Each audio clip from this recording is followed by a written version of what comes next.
Now for what's trending in true crime, and it's Ghislaine Maxwell. She's now serving her time at Club Fed in Texas, a prison camp with lots of perks. But there's one perk she cannot take part in, and that's the Canine Companions program, where inmates help train service dogs. The CEO of the program telling NBC News that puppy training is off limits to anyone whose crimes involve abuse toward minors or toward animals, including any crime of a sexual nature.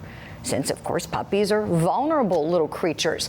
So it seems that a puppy program is one of the very few drawing the line against Ghislaine Maxwell. At least that's how it seems. So if Maxwell is too dangerous to work with dogs, should she be in this cushy prison camp at all?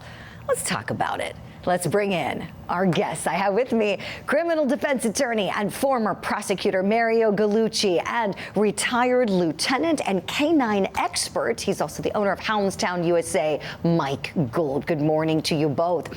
Lieutenant, you have actually run a program like this. So tell us, in your view, did they make the right decision with her? Good morning, Julie. So, yeah, absolutely. My charity, Houndstown Charities, we had done that pre-COVID. But I think it's a mistake. It doesn't make any, actually doesn't make, it's illogical to me. When we did this, we didn't care about the crimes, to be very honest with you. Don't forget, this is highly supervised. We're not giving these inmates dogs. We're watching every move they make, as are the correctional staff. So rape, robbers, murderers, that's what this is for, is to have a transformational experience for inmates. The dogs are in a bad, we took shelter dogs, and inmates, they're in theoretically a similar situation. So this bonding process is to create empathy and responsibility. It shouldn't have anything to do with the crime, in my opinion. Wow, that's fascinating hearing you say that. Okay, Lieutenant, thank you. Mario, of course, I want you to weigh in. Your thoughts on this, the CEO of that program saying it is a no-go with people like Ghislaine.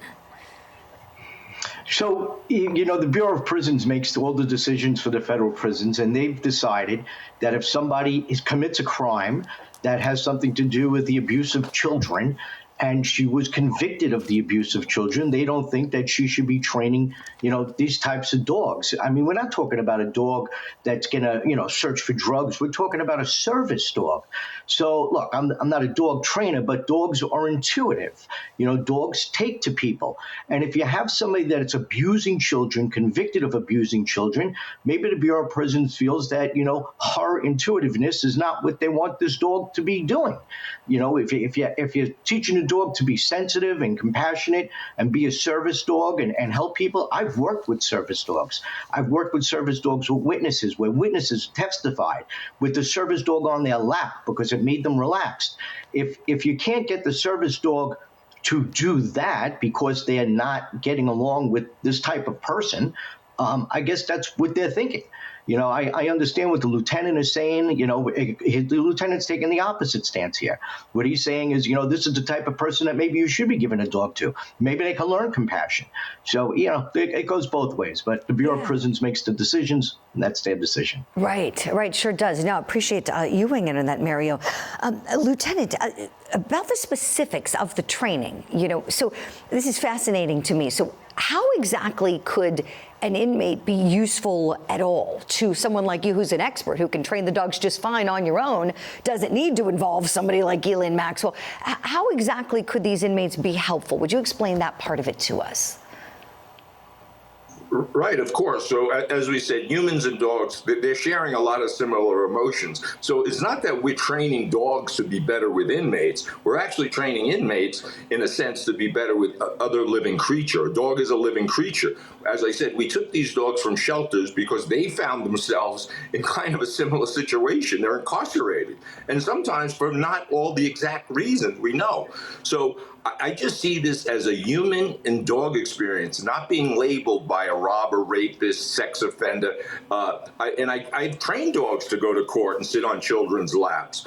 And I've been there and I understand it. I think the Bureau of Prisons is just making a mistake here. I don't understand it, frankly, because all this in New York State, that's where I work, and that's where I instituted these programs. These were all violent felons, drug crimes. And I never even asked, In order to get into my program, you had to look me in the eyes and shake my hand. That was the test, providing obviously the prison allowed it, that they weren't extremely violent, dangerous people. But that was my test. I didn't care about. You're not supposed to take political and moral views about inmates. So this program was designed for people like that, to just bond, to develop empathy. And sometimes it's a spiritual transformation. Many times it's a transformation of the inmate. And it's helping the dogs that are going to be they're locked up and incarcerated as well. This is fascinating. It's fascinating hearing you say that. I did not expect that from you, Mike Gould, and I'm surprised in the very best way, because nobody loves dogs, more than you. My God, you rescued them. You've devoted so much of your life, to dogs and your program, Handcuffs to Healing. I thought you would say the opposite, but this is a very enlightening conversation. And I know you love your dogs more than anything, too, Mario. I know we're all dog lovers here. I think everybody watching the program is. We all adore them. And I guess this whole idea that they're saying, these are vulnerable animals. Your point, Lieutenant, if I'm right, is that there is incredible supervision. This is not a situation where someone could go off alone with a dog and do some harm. There would be heck to pay if anybody steps out of line, right? Yeah, well, these are therapeutic programs. It's no different than AA meetings in these different environments. There's all kinds of social therapeutic activities taking place.